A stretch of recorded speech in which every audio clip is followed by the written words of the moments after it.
Hai, kamu yang sedang mencari jawaban dari perasaan yang tidak jelas. Jangan skip, karena di akhir video ini, kamu akan sadar sesuatu yang selama ini kamu abaikan. Kenapa kamu merasa kosong? Ini yang sebenarnya terjadi pada jiwamu. Ada perasaan yang sulit dijelaskan, tetapi sangat nyata. Perasaan ketika semuanya terlihat baik-baik saja, tetapi di dalam hati terasa kosong. Tidak sedih, tapi juga tidak bahagia. Tidak kehilangan sesuatu secara nyata, tetapi seperti ada bagian dari diri yang hilang. Banyak orang pernah merasakan ini, namun tidak semua berani mengakuinya. Karena dari luar, hidup tetap berjalan. Kamu masih bangun pagi, menjalani aktivitas, berbicara dengan orang lain, bahkan tertawa. Tapi di dalam, ada ruang sunyi yang tidak tersentuh. Seolah-olah kamu hanya menjalani hidup secara otomatis, tanpa benar-benar hadir di dalamnya. Lalu muncul pertanyaan yang mengganggu. Kenapa aku merasa kosong, padahal tidak ada yang salah? Inilah yang sering membuat bingung. Karena kehampaan tidak selalu datang dari masalah yang jelas. Ia tidak selalu disebabkan oleh kehilangan, kegagalan, atau kesedihan besar. Justru seringkali, ia hadir ketika hidup terasa normal. Dan disitulah, banyak orang salah memahami. Mereka mengira kehampaan adalah sesuatu yang harus segera dihilangkan. Mereka mencoba mengisinya dengan berbagai hal, hiburan, kesibukan, hubungan, bahkan pencapaian. Mereka berharap, jika hidup diisi lebih banyak, maka rasa kosong itu akan hilang. Namun kenyataannya, tidak sesederhana itu. Karena kehampaan bukan soal kurangnya aktivitas. Ia adalah soal terputusnya koneksi. Koneksi dengan diri sendiri, koneksi dengan makna, koneksi dengan rasa. Seseorang bisa memiliki banyak hal, tetapi tetap merasa kosong jika ia tidak terhubung dengan apa yang ia jalani. Dan inilah yang sebenarnya terjadi pada banyak orang. Mereka hidup, tetapi tidak merasa hidup. Mereka bergerak, tetapi tidak merasakan arah. Mereka ada, tetapi tidak benar-benar hadir. Perasaan kosong ini sering kali muncul ketika seseorang terlalu lama mengabaikan dirinya sendiri. Ia terlalu fokus pada apa yang harus dilakukan, pada apa yang diharapkan orang lain, pada apa yang dianggap benar oleh lingkungan. Tanpa disadari, ia mulai menjauh dari dirinya sendiri. Ia tidak lagi mendengarkan apa yang ia rasakan. Ia tidak lagi bertanya apa yang sebenarnya ia butuhkan. Ia hanya menjalani, dan dalam jangka waktu tertentu, jiwa tidak bisa terus diam. Ia mulai memberi sinyal, namun sinyal ini tidak datang dalam bentuk yang jelas. Ia tidak berteriak, ia tidak memaksa, ia hanya hadir sebagai rasa kosong. Rasa yang membuat seseorang berhenti sejenak dan merasa, ada yang tidak beres. Namun seringkali, kita tidak berhenti. Kita justru mempercepat langkah, mengisi waktu dengan lebih banyak aktivitas. Menghindari momen diam, karena jujur saja, diam bisa terasa menakutkan. Dalam diam, kita mulai merasakan. Dan apa yang kita rasakan, tidak selalu nyaman. Ada kegelisahan yang muncul, ada pertanyaan yang tidak bisa dijawab dengan cepat. Ada kesadaran yang perlahan terbuka, dan itu semua bisa terasa berat. Namun, justru disitulah letak pentingnya. Kehampaan bukan sesuatu yang harus dilawan. Ia adalah sesuatu yang perlu dipahami. Karena di balik rasa kosong itu, ada pesan. Pesan bahwa mungkin kamu sudah terlalu lama hidup tidak selaras dengan dirimu. Pesan bahwa mungkin ada bagian dari dirimu yang terabaikan. Pesan bahwa mungkin kamu sedang berjalan di arah yang tidak lagi sesuai. Namun pesan ini hanya bisa dipahami jika kamu mau berhenti. Jika kamu mau mendengarkan. Jika kamu mau jujur. Jujur bahwa mungkin kamu lelah. Jujur bahwa mungkin kamu kehilangan arah. Jujur bahwa mungkin kamu tidak benar-benar bahagia, meskipun semuanya terlihat baik. Kejujuran ini adalah langkah awal. Langkah yang tidak mudah, tetapi sangat penting. Karena tanpa kejujuran, kamu akan terus mencoba memperbaiki hal yang salah dengan cara yang tidak tepat. Kamu akan terus mengisi kehampaan dengan hal-hal luar, tanpa menyadari bahwa yang kosong ada di dalam. Seseorang yang mulai berani melihat ke dalam akan menemukan banyak hal. Ia mungkin menyadari bahwa selama ini ia terlalu sibuk memenuhi ekspektasi. Ia mungkin sadar bahwa ia telah mengabaikan keinginan hatinya. Atau bahkan ia menyadari bahwa ia tidak lagi mengenal dirinya sendiri. Dan kesadaran ini bisa terasa menyakitkan, namun juga membebaskan, karena dari sinilah, perubahan bisa dimulai. Perubahan tidak harus besar, tidak harus drastis, bisa dimulai dari hal kecil. Memberi waktu untuk diri sendiri. Mengurangi distraksi. Mulai mendengarkan apa yang benar-benar dirasakan. Tanpa penilaian, tanpa tekanan, tanpa harus langsung memperbaiki semuanya. Hanya mendengarkan. Dalam proses ini, kamu mungkin akan menemukan bahwa kehampaan itu tidak sepenuhnya buruk. Ia seperti ruang kosong, dan ruang kosong itu penting. Karena tanpa ruang, tidak ada tempat untuk sesuatu yang baru. Tanpa kekosongan, tidak ada kesempatan untuk mengisi dengan hal yang lebih bermakna. Namun masalahnya, banyak orang takut dengan ruang kosong. Mereka ingin semuanya penuh, padat, terisi, padahal tidak semua yang penuh itu bermakna. Dan tidak semua yang kosong itu buruk. Kadang, kekosongan justru adalah awal dari sesuatu yang lebih jujur, lebih dalam, lebih nyata. Dalam perjalanan ini, kamu juga akan belajar bahwa tidak semua hal harus kamu pahami sekaligus. Tidak semua pertanyaan harus dijawab hari ini. Tidak semua arah harus jelas sekarang. Yang penting adalah kamu mulai terhubung kembali dengan dirimu, dengan rasa, dengan kesadaran. Karena ketika koneksi itu mulai kembali, perlahan-lahan, kehampaan akan berubah. Bukan langsung hilang, tetapi berubah menjadi ruang yang tenang. Ruang yang tidak lagi menakutkan. Ruang yang justru memberikan ketenangan. Dan dari situlah, kamu mulai merasakan hidup lagi. Bukan karena hidupmu berubah drastis, tetapi karena kamu mulai hadir di dalamnya. Hadir dengan penuh kesadaran, hadir dengan kejujuran, hadir dengan rasa, dan itu membuat perbedaan besar. Karena hidup yang sama bisa terasa sangat berbeda, tergantung bagaimana kamu menjalaninya. Seseorang bisa memiliki kehidupan yang sederhana, tetapi merasa penuh. Dan seseorang bisa memiliki segalanya, tetapi tetap merasa kosong. Perbedaannya bukan pada apa yang dimiliki, tetapi pada bagaimana ia terhubung. Jadi jika kamu saat ini merasa kosong, jangan buru-buru menganggapnya sebagai masalah. Jangan langsung mencoba menghilangkannya. Cobalah melihatnya sebagai pesan dari dirimu sendiri, bahwa ada sesuatu yang perlu diperhatikan, bahwa ada bagian dari dirimu yang ingin didengar, bahwa mungkin sudah waktunya kamu berhenti sejenak. Bukan untuk menyerah, tetapi untuk memahami, karena bisa jadi, kehampaan yang kamu rasakan hari ini bukan tanda bahwa hidupmu kehilangan makna, tetapi tanda bahwa kamu sedang dipanggil untuk menemukan makna yang sebenarnya. Dan ketika seseorang mulai melihat kehampaan sebagai sebuah pesan, bukan sebagai musuh, sesuatu yang perlahan berubah di dalam dirinya. Ia tidak lagi panik setiap kali rasa kosong itu datang. Ia tidak lagi buru-buru mencari cara untuk menutupinya. Sebaliknya, ia mulai belajar untuk duduk bersama perasaan itu. Awalnya memang tidak nyaman. Duduk dalam diam, tanpa distraksi, membuat semua yang selama ini tersembunyi mulai muncul ke permukaan. Pikiran yang berisik, emosi yang belum selesai, bahkan kenangan lama yang sempat dilupakan. Semua itu datang silih berganti. Namun justru disitulah prosesnya dimulai. Karena selama ini, mungkin kita terlalu sering lari. Lari dari rasa tidak nyaman, lari dari pertanyaan yang sulit, lari dari diri sendiri. Dan kehampaan hadir sebagai cara untuk menghentikan langkah itu. Memaksa kita untuk berhenti, memaksa kita untuk melihat, memaksa kita untuk akhirnya menghadapi.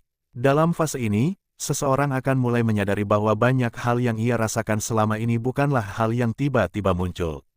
Mereka adalah hasil dari akumulasi, dari hari-hari yang dijalani tanpa kesadaran, dari keputusan-keputusan yang diambil tanpa benar-benar memahami diri sendiri, dari perasaan-perasaan yang ditekan karena dianggap tidak penting. Semua itu tidak hilang, mereka hanya menunggu waktu untuk muncul. Dan ketika mereka muncul dalam bentuk kehampaan, itu bukan kebetulan. Itu adalah kesempatan. Kesempatan untuk memperbaiki hubungan dengan diri sendiri. Kesempatan untuk mendengarkan tanpa menghakimi. Kesempatan untuk memahami tanpa terburu-buru mencari solusi. Namun, di tahap ini juga sering muncul keinginan untuk menyerah. Karena jujur saja, menghadapi diri sendiri tidak selalu mudah. Ada bagian dari diri yang mungkin tidak kita sukai. Ada kenyataan yang mungkin tidak ingin kita akui. Dan disitulah keberanian dibutuhkan. Keberanian untuk tetap tinggal, keberanian untuk tidak lari, keberanian untuk berkata, aku akan mencoba memahami, meskipun ini tidak nyaman. Semakin seseorang berani menghadapi, semakin ia akan menemukan bahwa kehampaan itu mulai berubah bentuk. Ia tidak lagi terasa seperti lubang yang menelan, tetapi seperti ruang yang menunggu untuk diisi. Namun kali ini, bukan diisi sembarangan. Bukan diisi dengan distraksi, tetapi diisi dengan kesadaran. Seseorang mulai lebih selektif. Ia mulai bertanya, apa yang benar-benar berarti bagiku? Apa yang membuatku merasa hidup? Apa yang selama ini aku abaikan? Pertanyaan-pertanyaan ini tidak selalu memiliki jawaban yang cepat. Namun setiap kali ia bertanya, ia semakin dekat dengan dirinya sendiri. Dan dari situlah, arah mulai terbentuk. Bukan arah yang langsung jelas seperti peta, tetapi arah yang terasa, arah yang membuat langkah terasa lebih ringan, arah yang membuat hati sedikit lebih tenang. Dalam perjalanan ini, seseorang juga mulai menyadari bahwa kehampaan sering kali muncul ketika kita terlalu lama hidup di luar diri kita. Kita terlalu sibuk memenuhi peran, mengikuti arus, atau mengejar sesuatu yang sebenarnya tidak sepenuhnya kita inginkan. Tanpa sadar, kita menjadi asing bagi diri sendiri. Dan kehampaan adalah cara jiwa berkata, kembalilah. Kembali pada apa yang benar-benar kamu rasakan. Kembali pada apa yang sebenarnya kamu butuhkan. Kembali pada siapa dirimu sebelum semua tuntutan itu datang. Namun kembali bukan berarti mundur. Kembali berarti menyadari. Menyadari bahwa selama ini ada yang terlewat. Menyadari bahwa ada bagian dari diri yang perlu dipeluk kembali. Dan dari kesadaran itu, seseorang mulai membangun ulang hubungannya dengan dirinya. Ia mulai memberi ruang, memberi waktu, memberi perhatian. Hal-hal sederhana yang dulu diabaikan kini menjadi penting. Seperti beristirahat tanpa rasa bersalah. Seperti melakukan hal kecil yang disukai. Seperti membiarkan diri merasa tanpa harus langsung memperbaiki. Ini mungkin terlihat kecil, tetapi dampaknya besar. Karena dari sinilah, rasa mulai kembali. Perlahan-lahan, tidak langsung penuh, tidak langsung jelas. Namun cukup untuk membuat seseorang berkata, aku mulai merasakan lagi. Dan itu adalah langkah besar. Dalam fase ini, seseorang juga mulai belajar untuk menerima bahwa tidak semua hari akan terasa baik. Akan ada hari di mana kehampaan kembali datang. Akan ada momen di mana semuanya terasa datar lagi. Namun bedanya, kali ini ia tidak lagi takut. Ia tahu bahwa ini bagian dari proses. Ia tahu bahwa ini bukan akhir. Ia tahu bahwa ia sudah memiliki cara untuk kembali. Dan, dari situlah, ketahanan emosional mulai terbentuk. Bukan karena ia tidak lagi merasa kosong. Tetapi karena ia tahu bagaimana menghadapi rasa itu.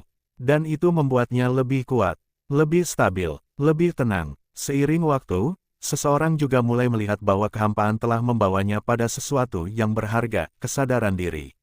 Kesadaran yang membuatnya lebih jujur, lebih peka, lebih hidup. Ia tidak lagi menjalani hidup secara otomatis.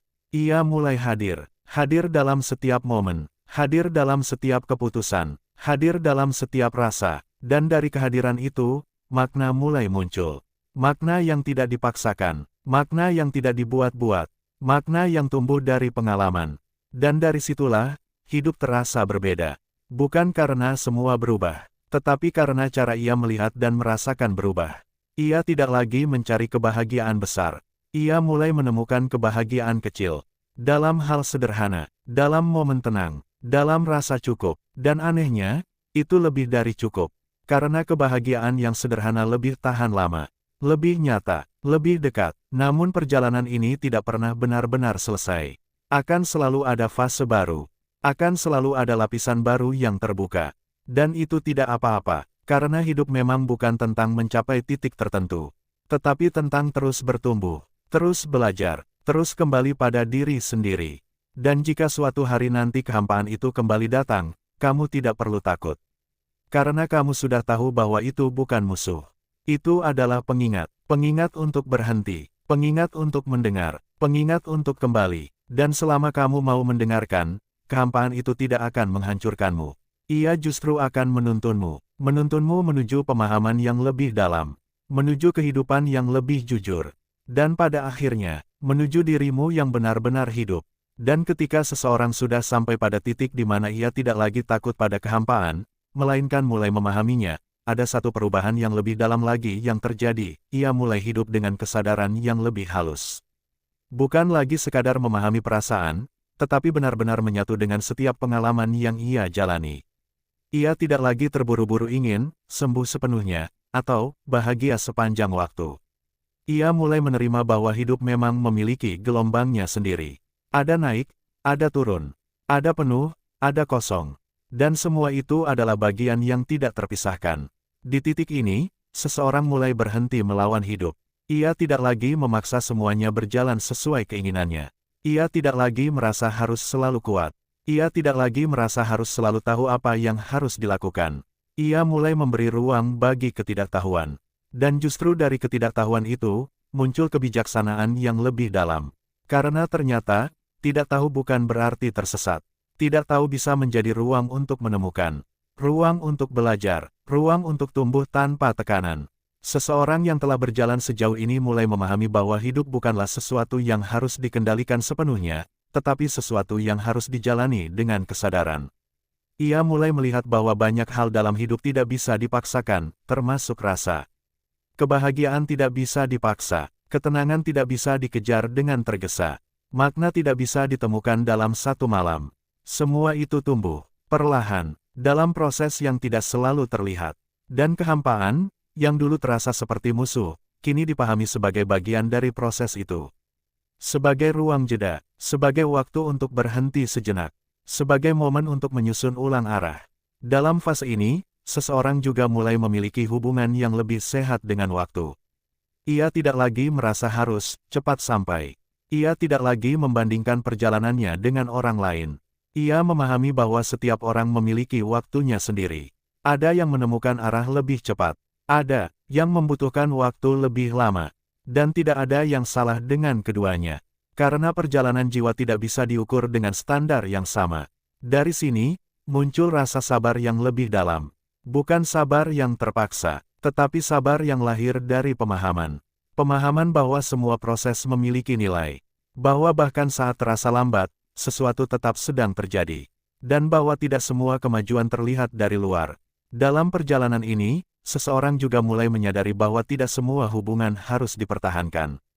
Ada hubungan yang memang hadir hanya untuk satu fase. Ada yang datang untuk mengajarkan sesuatu, lalu pergi. Dan dulu, mungkin kehilangan itu terasa menyakitkan. Namun sekarang, ia mulai melihatnya dengan sudut pandang yang berbeda. Bahwa setiap pertemuan memiliki perannya. Dan setiap perpisahan juga memiliki maknanya. Ia tidak lagi terlalu menahan.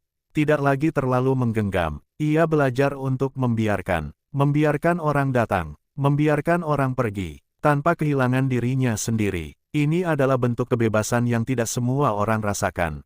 Kebebasan untuk tetap terhubung tanpa bergantung. Kebebasan untuk mencintai tanpa kehilangan diri. Kebebasan untuk berjalan tanpa harus membawa semua hal dari masa lalu. Seiring waktu, seseorang juga mulai merasakan bahwa hidup tidak lagi tentang mencari sesuatu yang hilang, tetapi tentang menyadari apa yang sudah ada. Ia mulai melihat bahwa banyak hal yang dulu ia cari di luar, ternyata sudah ada di dalam dirinya. Ketenangan, kekuatan, makna, semua itu bukan sesuatu yang harus ditemukan di tempat lain. Ia tumbuh dari kesadaran, dari kejujuran, dari keberanian untuk melihat ke dalam. Dan ketika seseorang mulai menyadari hal ini, hidup terasa lebih sederhana. Bukan berarti tanpa masalah, tetapi tidak lagi terasa rumit. Karena ia tidak lagi melawan dirinya sendiri. Ia tidak lagi berusaha menjadi sesuatu yang bukan dirinya. Ia mulai hidup dengan lebih jujur.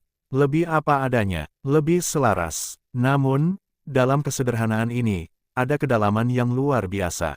Karena hidup yang dijalani dengan kesadaran selalu memiliki makna. Sekecil apapun itu, dalam perjalanan ini, seseorang juga mulai belajar untuk menghargai dirinya sendiri. Bukan karena ia sempurna, tetapi karena ia berani menjalani prosesnya. Ia mulai melihat bahwa setiap langkah yang ia ambil, bahkan yang salah, memiliki peran. Ia tidak lagi menyalahkan masa lalunya. Ia tidak lagi menyesali setiap keputusan.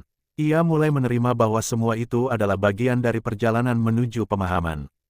Dan dari penerimaan itu, muncul kedamaian. Kedamaian yang tidak bergantung pada keadaan. Kedamaian yang tidak mudah hilang.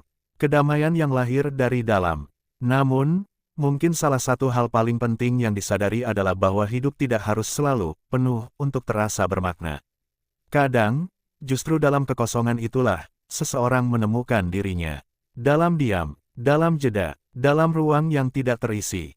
Karena disitulah, ia bisa benar-benar mendengar. Mendengar apa yang selama ini tertutup oleh kebisingan. Mendengar suara hati, mendengar arah yang sebenarnya. Dan dari situlah, ia mulai berjalan dengan lebih pasti. Bukan karena semua sudah jelas, tetapi karena ia percaya pada langkahnya. Pada akhirnya, perjalanan ini membawa seseorang pada satu kesadaran yang sangat sederhana namun dalam. Bahwa kehampaan bukanlah sesuatu yang harus ditakuti. Ia bukan tanda kelemahan, ia bukan tanda kegagalan, ia adalah bagian dari perjalanan. Bagian dari proses menjadi manusia yang lebih sadar, lebih jujur, lebih hidup. Dan ketika seseorang benar-benar memahami ini, ia tidak lagi ingin kembali ke kehidupan yang lama, ke kehidupan yang penuh distraksi, tetapi kosong makna. Ia memilih untuk tetap berjalan di jalur yang mungkin lebih sunyi, tetapi lebih nyata. Lebih terasa, lebih hidup. Jadi jika kamu saat ini masih merasakan kehampaan, jangan terburu-buru menghilangkannya, jangan menganggapnya sebagai musuh. Lihatlah lebih dalam, dengarkan lebih jujur, karena bisa jadi, kehampaan itu bukan sedang menjatuhkanmu, tetapi sedang membuka jalan menuju dirimu yang lebih utuh, jalan menuju kehidupan yang lebih bermakna, dan jalan menuju satu hal yang selama ini mungkin kamu cari, rasa benar-benar hidup.